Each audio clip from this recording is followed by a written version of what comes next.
everyone. Welcome into the Her Hoop Stats podcast. It is Monday, August 24th, and I am Jamie Steyer Johnson alongside Tyler DeLuca.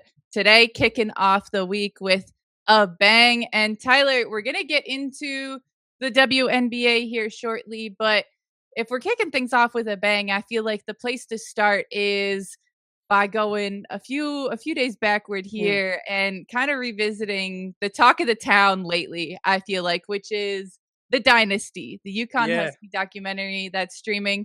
I will save everyone the recap of the debacle I had attempting to watch. And suffice to say, I've not yet seen it. But I feel like I have. Yeah. Because I've seen so much discourse. I've seen so much discussion. And I feel like that's been, I mean, it's a well-made documentary from everything I've seen. It's legit. It covers so much. And it's a program that has so much history to it. So, of course, there's going to be a lot discussed. But for you, having seen it, having covered college basketball, knowing, kind of how things operate to some extent. Sure. What do you feel like is maybe like the biggest takeaways, like the valid biggest takeaways? Do you feel like people are getting like the right points on social media, or are you like seeing people talking about one thing, you're like, but why are we talking about this? Yeah, I think for me, I think there's two things that like I really left with. One is the relationship between Paige and Gino, which is like the entire last episode. Like because the documentary skips past essentially like Maya and Stewie, and I was like, whoa, where we go? And it's because Paige gets her, like the whole last year of Paige and everything essentially just gets its own episode, which totally okay with. Just I could use another episode, but I think that everyone is very focused on the Paige Beckers of this all, and understandably so, given that it's the most recent footage. It's really the only one that has its entire episode. Like episode 1 is kind of like the beginnings of UConn / Rebecca Lobo, so it's kind of in the same manner in that. But like the relationship between Paige and Gino, and like them not being on speaking terms for a lot of that championship season after the Tennessee game, and like there was the big film study moment where Gino just calls Paige out and specifically goes at her leadership and her relationship with her teammates, which Paige says in the documentary is like, if you want to get to me, that is what you say. Like that is like, I am never like, you can say anything else about me individually, but when it comes to my relationship with my teammates, like that's where I draw the line, essentially, paraphrasing obviously. But like that was so interesting to me because I think that's what the general social media discourse like centered around was that episode. And I think it's a unique balance because the entire documentary is about Gino Auriemma essentially being comfortable being the villain. Like whether it be publicly, with beefing with Pat Summitt, or if it's having all of the team united, but he's the villain of the team, where like Sue literally says like it has to be us against him, because you're not going to survive it unless you do that. And there's also, the flip side of that, which talks about like his childhood background and wanting to fit in and wanting to be the best and be accepted and, being an immigrant and all these different things. And all these things factor into what leads us to this moment with Paige Beckers, where I know when I sat down to watch the documentary, the thing I was most excited for was the hug at the end between the two, and finally having that mic'd up moment is like, what are they saying there? And it could have just been super basic stuff, but I thought it was actually incredibly telling because I thought it was like the full truth coming out in that moment where Gino Auriemma says, I love you to Paige. And that's something that he was not able to say the entire season or anything because he felt like he had to be extremely negative, be hard on Paige for her to reach the level that he wanted her to be at. And Paige says, I hate you. And that's kind of the opposite of what we had been able to see publicly from Paige Beckers. I mean, they show in the documentary, and I remember going viral when it happened, like when Paige smacks Gino on the butt, like just when she's like running by, Who else has ever done, what I mean? That's not something that players do. And like that love of Gino, I thought was always very publicly displayed. I felt like in that moment, the race had been run, they had won the championship, and the truth and like the healing began right there because the full truth had been spoken out. So I think the Paige thing being the focus makes sense for social media. I think it was probably the biggest, like, oh wow, I didn't know that. Like I felt like myself saying that the most during that episode. Because again, like it's something that we've seen very recently. Like we covered, like we were there. Like I was there in person for sure. Like it was interesting just to see like the behind the scenes of that. And so I think that's like the main takeaway. And I think generally speaking, like social media, the discourse has been like is it okay to be that negative, you know? And like that is always, and you come from a coaching family, like it's a weird balance because there's I think there's multiple truths within it of like, yeah, coaches have to be negative sometimes. But also, coaches can absolutely take it too far. And also, player mental health and all these different things matter. And that is now more than ever a part of the conversation about how you coach a player. And so like there's these multiple truths that exist. I think it's to a degree, it's kind of personal preference and like how you as an individual like to be coached, you know, and what that looks like, you know, and so it's an interesting balance to everything. And I think it's a documentary that was revealing in a lot of ways, especially in that last episode, but with multiple truths engraved in it where wherever you kind of fall on that scale, I think it's just where you're going to fall. And there's not necessarily a right or wrong answer to that in my eyes. Yeah, that's I think the thing that I most feel I need to watch for is just to see what everyone else is seeing as far as like the relationship and the Yeah. coaching specifically because as you said like that's my whole background, Hmm. that's my whole thing. And so I 100% have seen that yeah, there's that level of needing to be pushed and needing to hold people accountable, and you Hmm. can still go too far. And that's where I think there's even things that are not captured even in a documentary, especially like this isn't a long documentary No, and no, there's still some like gaps in the story it's not of even that. targeted. Like it's ostensibly about the dynasty, but Hmm. then ends up mostly kind of focusing in on recently, but also kind of not. And so you don't even have 3 full episodes Right. to cover even the relationship with Gino and Paige, Hmm. which is, what's being discussed so extensively.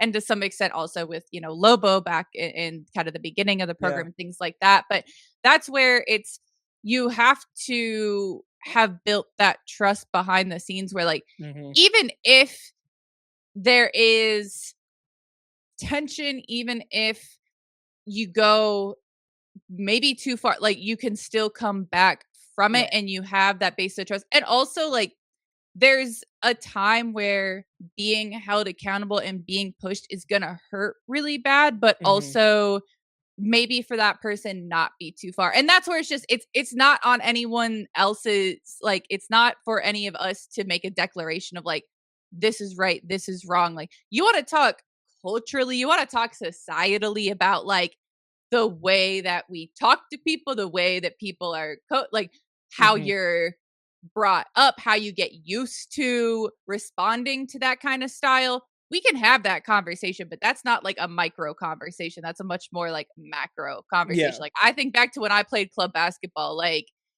it was not pretty a lot of the time. Hmm. Like you would have 12-year-olds being told that they weren't good enough leaders, that they were letting their teammates down, like held accountable to that degree, but in a situation where like it's so much less appropriate, but that's what you get used to. And so Hmm. that's what then proliferates at a higher and higher level. Like, we want to talk about that. Let's talk about that. But I think it's really interesting just to see those snippets of the relationship, Hmm. but then also see the results of the Right. relationship where like there is still, from what we know, like that level of trust. It's not like they never spoke again. It's not Right. like, to our knowledge, there's been like a big falling out where like that was the Hmm. last straw and I just finished my career and then I'm out and like she isn't on good terms with Hmm. Gino anymore. Like maybe that's the case, but like that's not been what I think anyone has seen since then. Yeah, it's also funny too, and I think my other biggest takeaway from the documentary is that no one understood Gino like Diana Taurasi. And, like, not that that's, like, really news, but, like, seeing it directly, like, like, as, like, you're watching this documentary, and, like, I'm just kinda, like, naturally comparing the responses, like, to Gino's coaching style, and essentially every player goes, "Yeah, he was awful, and I wouldn't wanna do this again, but, like, I understood why he did it when we won the championship." Then there's DT, and it's, like, high school DT, and she's like, yeah, I'm ready to roll. Like, let's do this. Like, let's like they were just so like clearly in tuned, Mhm. and it's from familiar backgrounds. You have the immigrant families, where the families came from. Like, I mean, there's just so much in common about their background, about their competitiveness. I mean, like it's something like they were both born with like the same tendencies and in so many ways the same personality. And it it's so interesting to watch Gino essentially like every other player at some point that like he gets like the proper time in this documentary. At some point, there's something that Gino is like kind of working into them in some type of way. Like we have it with Paige, we have it with Lobo, like you have it with like Sue's the whole freshman class that they had there, and like there's something that he's like working into them. DT kind of just showed up and like and like I really do honestly wonder like when especially when I compare it directly to like the Page episode and like what that looks like I really do wonder like what having a player that is as good as DT was and also directly and immediately understood Gino in the way that DT did. I really do wonder how that impacted Gino's coaching going forward in the sense of like almost like how can I make you Diana? You know, and especially with Paige, like knowing just like the play style, like what they were asked to do and everything, like, there's a lot of similarities in what that would look like. And I really do just generally wonder if the ease of DT and like having a physical player on the court that like embodied everything that Gino did as a coach. I wonder how that just generally speaking changed like trying to make players into that because he now knew it was possible that someone could really genuinely reflect him on the court in that way. That I just again, it was so funny to me that every player was like, I understand it now. DT was like, when do we kill him? Like, Yeah. like Yeah. it was so funny to me because it just She was like, I understood it. He's right. Like, yeah, every I'd be player had saying that. it if he wasn't, you know, like Mhm. that type. Well, and it's interesting too, because I think the more I see of like coverage of different teams Mhm. and different players and coaches, the more you see that like there are such common threads. Like everyone has really different styles, really Yep. different approaches and philosophies. But like, that's the thing is I watch this kind of stuff and like, I'm thinking of, oh, that reminds me so much of this player that I know, Sure. of this person that my mom coached. Chris Daly, yeah, she reminds me a lot of my mom. Like, first of all, you got like the tall, they got the short blonde hair. Yep. Also, the first person my mom told when I got engaged was Chris Daly. That's always like Some nice fun facts. yeah. Like we were reminiscing about that when we were out in UConn for the NCAA tournament this past year. Like they were sitting next to each other recruiting, and I called her and she like hung up the phone and was like teared up a little bit. Chris, hey, you good? She's like, yeah, my daughter just got engaged. So, you know, that's just kind of the that awesome. and what I want to see is the documentary of well, actually, what I want to see is the game film of the first ever run to the Final Four for UConn because there are a few people that I know that will maintain that that run should have ended several rounds earlier because that 81-80 win over Toledo, there was a controversial call late in the game. And Toledo, Bill Finley, Jody would have been still Rovers at the time. There on the bench. So Toledo could have been UConn. Literally, no, that's been like the running joke for many years. Which like UConn. I mean, look, the team they had there too, crazy. But I digress. The point I was going to make before I got totally off track was like this kind of thing happens everywhere. And like I don't think that you see very many players and coaches that do have that level of like synchronicity that we see between DT and Gino. But I think it's really cool when you start to realize like what to look for with that, where when you have someone who like you really trust to just kind of hand over the reins as far as like what you run, how you run it, decisions as far as that goes, like it takes a lot of pressure off the coach. But I think that your point on maybe like raising the standard going forward is what I haven't really thought of before. And that's really interesting to me because like once you have that level of connection, like once you have someone who just kind of gets you, like think about it personally as like a coworker where like you don't have to sit there and like hash out every single aspect of a project. You pitch something, they pick it up, they're running with it. Like you're on the same page. And like that's going to color the way you see all the other people you work with going forward. And so I do wonder, I don't think it's probably conscious, but like that has to impact the way that you I'm coach. trying to think right now who would be like recent in NCAA with that. Like the very first thought, and this is something I've come back to a lot, like when I've been having this discourse about the documentary, is Vic Schaefer and Roy Harmon Mhm. is one that like I've been able to cover like up close and personal, and like as much as I've heard about like tough practices and like what that looks like, and that Vic is like, I mean, the practices are normally tougher than the game. I've also, again, firsthand at least, have never covered a more like in tuned, at least it seemed always in tuned player with coach in that Yes. way, you know.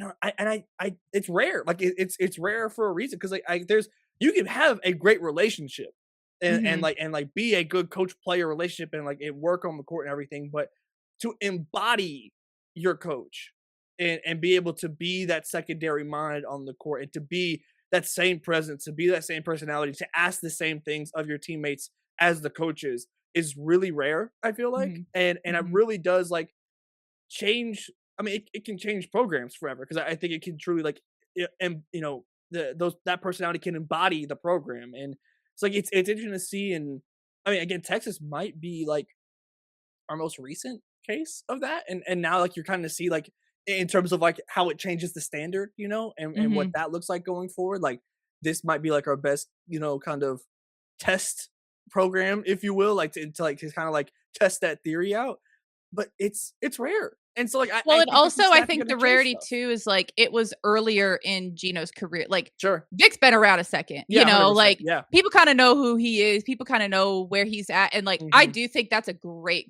pull. Like he and Rory were always so insane. And like she played the style they were gonna play. Like it's not like they had to change anything Yeah.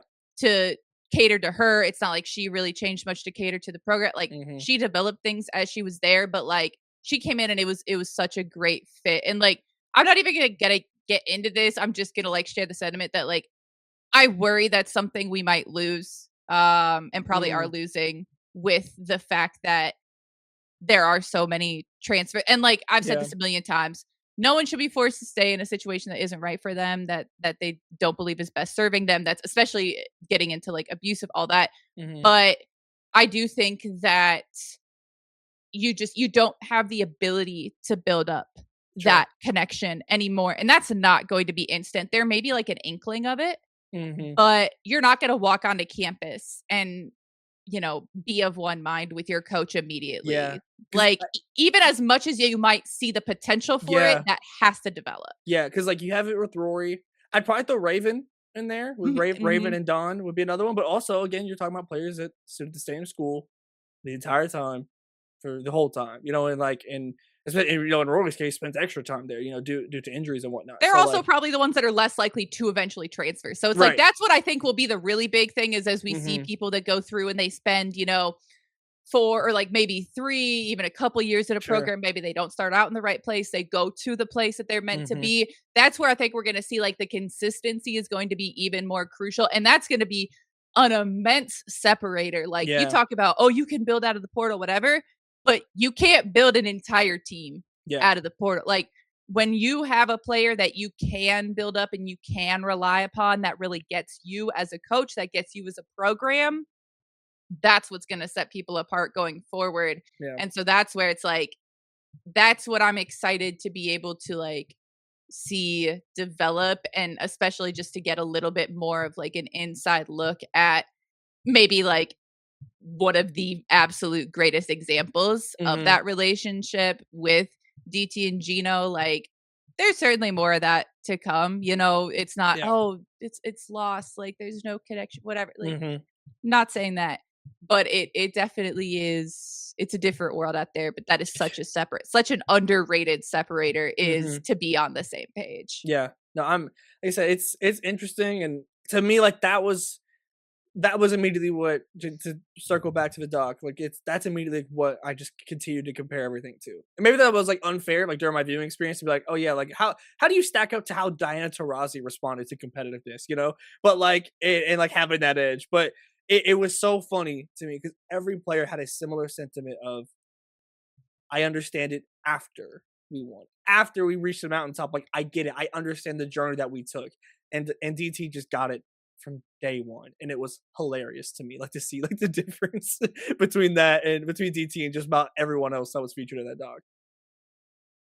Well, I'm excited. I'm even more sold than I was before. I will get back to it, and then I will, privately share my thoughts Mm, on what we see there. I'm excited about it. But in the meantime, let's round on back to our current play. yes. Let's get into some of the WNBA. So we were talking about this a little bit before we started recording, which is that it's maybe it's perhaps a little underwhelming to like be looking at this final stretch of the season Hmm. compared to the fact that like you generally have some level of like a playoff race. And Sure. that's simply not really the case. Technically, there is. We'll get into that in a second. Hmm. But for all intents and purposes, there's not. Like it's been the same 8 teams for the majority of the season, Yeah. frankly. And so there's not a whole lot of will they, won't they as far as actually making the postseason. Hmm. But there's certainly a lot of movement, a lot of fluctuation ahead in the seeding. And Hmm. so we're gonna hit really quick here on the couple of eliminations we saw over the weekend. And then we're gonna get into a surging team. But first, the eliminations, Chicago, Phoenix, again, unsurprising. It's one of those where it's just kind of a matter of time for both of them.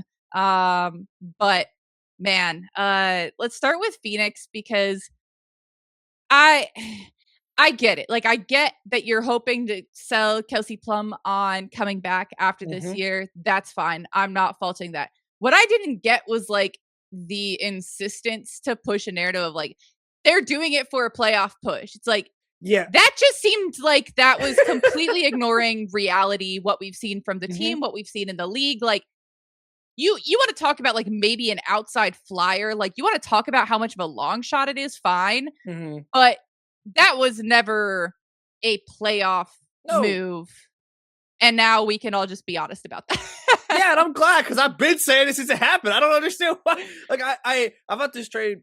I mean, this is a weird trade because like I don't know if I've ever seen a trade like where the immediate returns of it like matter so little in the sense of Mhm, like if they re-sign KP, it's like okay, well, I guess it worked out. We'll see where that pick ends up. Like ultimately, you're trading the odds, not where the pick lands. So like there's only so much judgment. Like if that pick jumps up, like I'll probably still make jokes about it, but like there's only so much judgment you can have with it. Um, yeah, like why? Like why would you do this? And this has been this Phoenix team. I mean, it's so weird because this was a WNBA Finals team last year, but even last year, like the run that they made, I don't know if like no one really expected it, and like it kind of happened, and like the circumstances under what happened, like with like the Feasta's injury, for example, and things like that. Like, I mean, even if they brought Satu back, which obviously they did not, and obviously that has played a major part in like their struggles over the course of but this season. also, it probably wouldn't have mattered either way because she's played in however Like many games. so like it's just a team that I almost and this is kind of the Phoenix philosophy on the NBA side too of like they consistently just like bring in new stars as opposed to like building and like they're very microwave title like minded Mhm, and if they did the same thing on the NBA side like when they made it to a finals and like then they just kind of tried to keep reheating the same leftovers over and over as opposed to like knowing when to sell high essentially and whatnot and again, if they re-sign KP, we're having a different conversation, we'll see how the roster pans out there. But they essentially doubled down on their strategy of last year of having, obviously no Satu, but you're now doubling down on your recruitment, which was great last year, and like their mhm, ability to find players that were not on the radar of these other teams and looking international and what that looked like. That great, but they doubled down on that, and it did mhm, not work. And if they don't get KP to re-sign, and even if they do, like I think that there's going to be a bit of a look in the mirror in terms of like what the timeline of this team is and figuring out how you want to fill out the roster around the rest of his team. You're not going to have a young player coming in with your first round pick, which I mean, it would have been like the 5 through 7 range, probably, 8, somewhere in there. So like you're not getting like the most immediate impactful player in terms of like the top 3, which is I think is a separate tier than everyone else's draft class. But like you're still getting potentially like Michaela Williams, Marlasia Fulwiley, Claire Strack. I could take those. I will revert back to my philosophy on Yeah. this upcoming draft, which is deal those picks, baby, because none of those players are coming out. It might not. They might not. It's a scary. I mean, Lord knows what lawsuit and whatever will pop up by then. Well, it's not even a lawsuit. No, they just flat out have 5 years. Yeah. So anyone who hasn't redshirted to this point is eligible to come back. And I feel like, I mean, shoot, at this point with what we see as far as like sponsorship deals and stuff like that, like why not? And especially like, I mean, so a lot of these players that are going to be at the top, like they're going to be at the top one way or the other. I do think that no matter what, like there's going to be plenty of really great players that are coming out. And like I think the bigger point that you mentioned is the timeline for this team, because it's not so much an issue of who you're bringing in to me, but more that you have two, like you're at a fork in the road and they're trying to just walk down the middle of it. And there's not a path there. Like there's a cliff in the middle and they think that they can just walk straight ahead. And by that, I mean, you've got Alyssa Thomas, Duana Bonner, like you're courting Kelsey Plum. You've got Koss re-signed for next year. Like those are players that are on the latter portion of their career. That is simply a fact. And then you have these great players that you've brought in from overseas that on the whole are mostly pretty young still. Like we're not talking 22, 23 mostly, but like we're talking mid 20s generally, at least in their 20s somewhere. And that's going to take time to develop in the WNBA especially. And so to me, I think it's this mismatch of I think that a lot of these players could develop into stars, but are they going to do so when you're kind of trying to do the same thing over and over again and expecting a different result with the players that you do have? And I don't know if it's an issue of like they weren't able to attract other options in free agency. Like I don't know where it comes from exactly, but like I just don't think there's like a cohesive overall vision. Like I think that last year was very much lightning in a bottle as far as bringing in so much of that youth and them being really unknown and really underrated, and then having those kind of stars they built around. This year, they brought back a handful of those same sort of unheralded players, but now people sort of knew what to expect. And then when you throw in, injuries, health issues, whatever, it just ends up being kind of, frankly, a mess in a lot of ways. And so they have to really figure out what their identity is in this offseason, because also the free agency being so abbreviated did no one any favors. 100%. And so, I get trying to sort of run it back with what you had. But then when that like very much doesn't work, you say, all right, what do we do from here? Yeah. And the problem that I also really dislike right now for Phoenix is that this is such a great chance, because especially with the 2-year draft lottery rule and like how that's going to handle with your record, having a down year like this is like the perfect time to like just take what you can get at the day. Like I was pro them like trading at the deadline and like just kind of get what you can for your stars and get off these big contracts and recoup as much draft capital as you can. Like that's just I don't want to be in the middle. Like what do you gain being in the middle? And especially now, like as the top of the drafts become more and more immediately impactful, like being in the middle sucks. Like if you're not a title contender, which especially when you think about the timeline, like this isn't like let's say for example, like Washington, for example, like if they're here and like they try and make a Kelsey Plum trade, and you're trying to speed it up a little bit, but like you still have time to grow into whatever you are, and like you're not bargaining, like you're not betting everything on this. Mm-hmm. Like I'm just not a fan of it. Like I just, especially knowing that like you could trade these players. Had you traded these players instead of going in, if you get out, right, and then you're now looking not only at whatever you recoup in that, but also instead of strong sweepstakes and Mm-hmm. potentially whoever else. It's like these fifth year, like there's so much with that. I'm not a fan. I'm simply not. I don't like being in the middle. It's the worst place to be. Yeah, I'm very curious to see what direction they go here in this offseason. Their big contracts for next year being Kalia Copper, Alyssa Mhm. Thomas, Sammy Whitcomb, and Natasha Mack, and then they have a whole bunch of reserved rights. Mhm. So obviously that gets into just their sort of decision making process there. But that's a lot of your cap space that's eaten up already. That's a lot of just your production that's eaten up already. And so I Mhm. would imagine that that's probably part of what makes it a little bit difficult to give a good recruiting pitch to some of the Mhm. players that they probably are trying to court. But regardless, they are perhaps in a better spot as far as recruiting pitches go than the other team that we had eliminated in the still practice facility list Chicago Sky. Where do I begin? Where do I begin? This was supposed to be the competitive roster. That's the word that was used preseason. Competitive. Competitive in what? Competitive in what? This is why I like Rakia Jackson getting hurt sucks and like made this team worse. Rakia Jackson is not fixing this. Rakia Jackson is not making up what is it, like 8 games right now, like however 7 games. I don't think she's making that up. I don't think that this is a team that was ever competitive. I don't think this was a team that had a sign of being competitive in the preseason.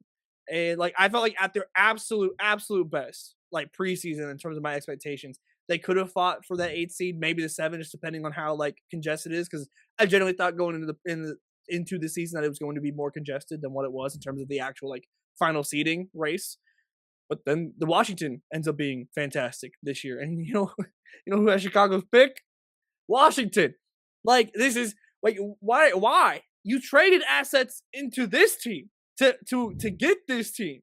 Like at least if you're Phoenix, it's like okay, you're trading an asset to hopefully re-sign KP, and if you do that, like that at least adds to this timeline. That even if I disagree with you running that race, still at least You you're have a running that race. direction you're going. Yes. What are the sky? What direct? Why? Why? Like that's always my question with this guy. Why? Why do you not have a facility yet? Why are you making these trades? Why are you trying to be competitive? Why are you the way that you are? That's I just always want to know that with the Chicago Sky. And my answer is never one that I want to hear. It's normally followed up by more questions, frankly, with the Chicago Sky. And it's another year. It's another missed playoffs. It's another year without direction. I don't know, like what would their outside like Sydney Taylor. Sydney Taylor's been fun. She's been awesome this year. Getting Rakia back is cool. Camilla like has had her moments, has had her flashes this season. Like I guess that's some excitement if I'm a Sky fan. I guess going forward, but like I'm glad I'm not one.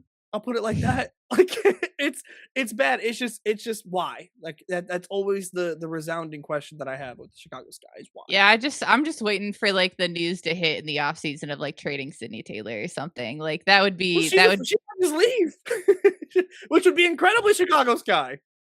I mean, technically reserved, Yeah, but like not okay, yeah. reserved free. It Yeah, is it's a yeah, whole thing. yeah, But yeah, they CBA. have so many guaranteed contracts for next year already, but like not necessarily like enough to make. I mean, it's the people that they had this year. So Mhm.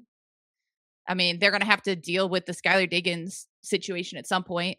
Yeah. You can't just ride that out into next year. Yeah, You can't just pay 100%. her No chance. $940,000 next year. Mhm. You can say we're going to kick that can down the road to finish the season this year, but you got to address it in the off season. Mhm. I mean, yeah, I I think that part of it too is like have realistic expectations. Like, be real with yourself. Like, look in the mirror at some point. Like, okay, you have issues with your practice facility. You have like delays there. Then why were you promising it at a certain time? Like, just at some point, be like you have struggles with a lot of really new players on a team, Mm-hmm. and again, sort of diverging timelines of like people on the tail end of their careers versus people just starting out. Like, that's fine. Then be real about it from the start. Like, say we want to be competitive, like going out and competing in games. Okay. I don't think that's like the rhetoric that was being employed coming into this Oh no, season. Was no. we're just going out to be competitive in games. Yeah, no, I think it was I don't think so at all. contending rhetoric, and that You never said really. Jeff Van say he's like, I don't want to deal with Skylar Diggins on a bad team. Well, Yeah. It's like, well, well, then that's you had several exactly different what happened. decisions you could have made at any point in this process, and you opted not to. Yeah. That kills me still. Like, that will always, I think, be like the encapsulation of the Chicago Sky experience. It's flat out acknowledging and saying that and then doing it anyway. Oh yeah, that is the Chicago Sky way. Like, it's a mess. That title, man, that title, it's such an interesting title to look back on, because imagine the Sky without that title in, what was it, 21? Like, shout out to Candace Parker, because she saved her hometown from a lot of things in terms of the dialogue by having that title. But don't worry, I'm still here to ask why. I'm not going anywhere.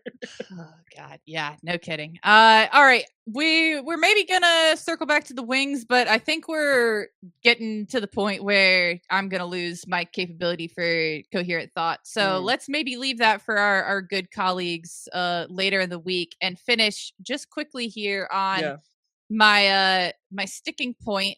My classic. Let's litigate some rules. The Toronto Tempo, as they have been for a while, but now to an even more absurd degree, have a whole slew of injuries. And as one would anticipate, that means they're probably applying for hardship contracts. Mm-hmm. The latest reporting that we got from Chelsea yesterday was that they were being told, due to the fact that both Brittany Sykes and Anissa Morrow were evaluated and found that they would be back before the last possible game of the WNBA finals, that they were not eligible for a hardship contract. Which, first of all, that's certainly interesting that that's your metric, because I mean, you already know the Temple won't be playing in the finals. Yeah, and also, like, it's supposed to be a 3-week exception. It's supposed to be a 3-week timeline. It's so, for a regular hardship contract, you have to miss 2 games first, and then it's 3 weeks from there. So, okay. But that doesn't even matter, because the emergency hardship is just if you fall under 10 people available to play. And so I am baffled as to what possibly could be keeping Toronto from being able to sign an emergency hardship contract, or 2 or 3. And so I'm hoping that we get some like updated reporting, some clarification from the league, from the team, something today, because like, that's just not what's in the CBA. Mm-hmm. So there's got to be some kind of miscommunication or misunderstanding from the league, from the team. Like, I was telling BMAC this before we started recording, like, it would be in everyone's best interest for a team to be able to like field a safe team. Yeah.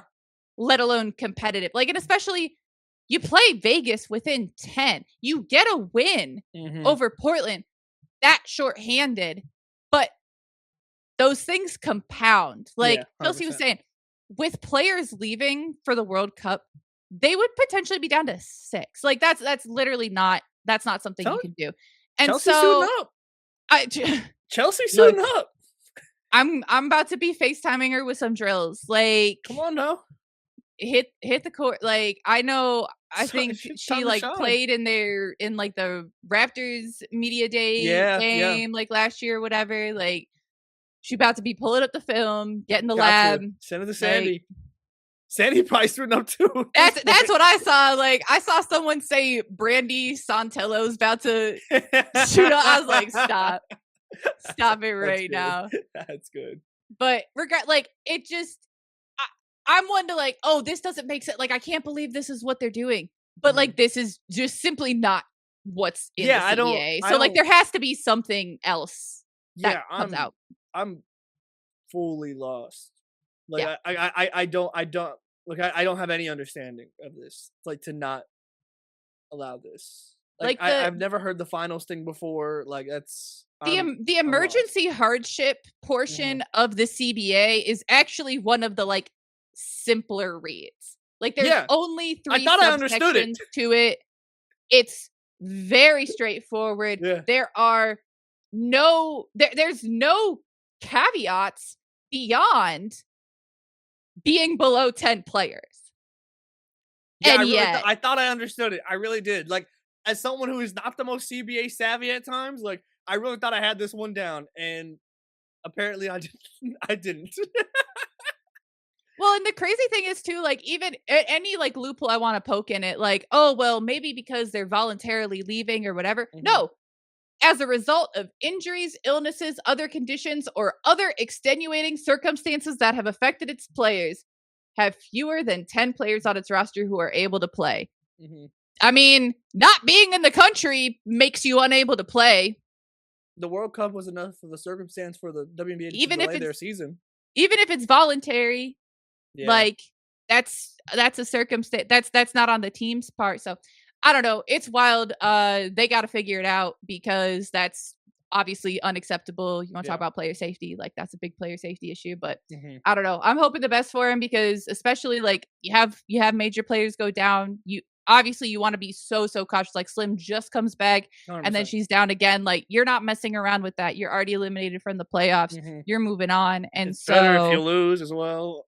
Real, very true. And so it's like and so then you're gonna like sacrifice the rest of your team's health. Like, no, that ain't the way this works. So hoping they get it figured out sooner rather than later. But yeah, very, very baffling. I wish that I understood it. I hope that we get something to at least understand it better later. But I got nothing for you. I wish I could help, but I got absolutely nothing for you. All right, Tyler. Well, it's been a heck of an episode, folks. There's a whole bunch of great games coming up this week. We'll get to them with the rest of our talented cast and crew. You could probably see in real time as like my gears are starting to like seize up. I was up doing schoolwork before we started recording today, so that's where we're at. But I've got games to watch. I've got plenty to do. So that's gonna be unwinding tonight. But Tyler, thank you for joining me today, folks. You can find Tyler on social media at Tyler DeLuca. You can find me at JStas, and most importantly, make sure you are following Her Hoop Stats. That's at Her Hoop Stats, whatever social media platform you frequent. And of course, you can check out herhoopstats.com. We've got all your stats, analytics, all that fun stuff to dive deep into the players, into the teams. You can figure out, hey, these matchups, they're all up in the air. Start thinking about it. Start scouting out who you think you want your team to be facing. Or if you're Team Cancun already, who you want them to be targeting in free agency. There's all sorts of stuff out there for you. And of course, we will have a new episode coming at you every weekday this week. Till next time, thanks so much, folks. Talk to you next time.